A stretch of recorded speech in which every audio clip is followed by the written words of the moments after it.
My name is Julie Range. I'm the policy manager of Commission Shift. Thank you for offering this public forum to gather input on our state laws and ensure they are meeting our citizens' needs.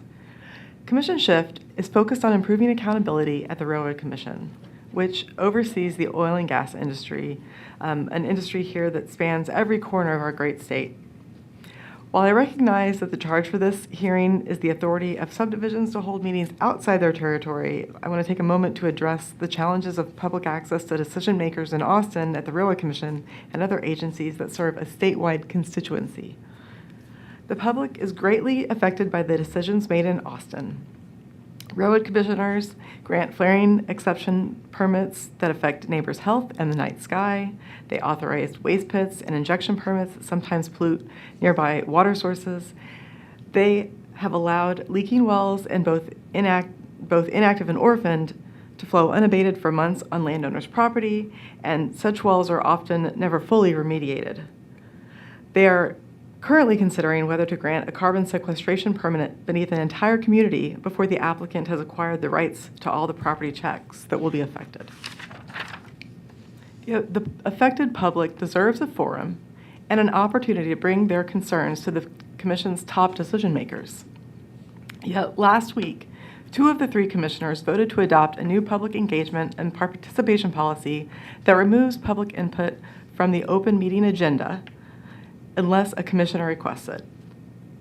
And they approved this new public policy participation policy without allowing public participation or giving the public a chance to review the proposed policy in advance. We are greatly concerned that the public is no longer guaranteed a forum to address top decision makers at the Railroad Commission. This is wrong.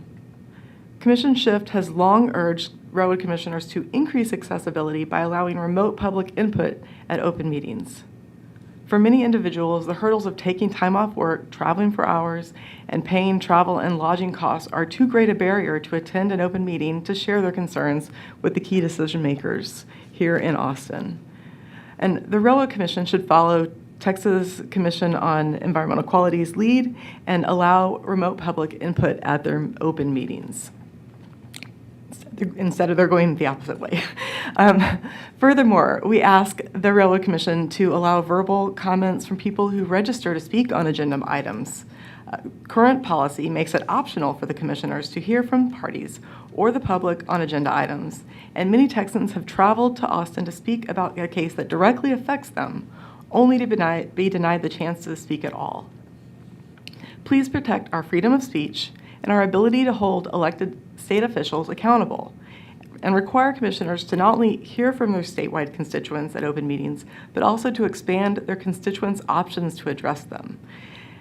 Thank you.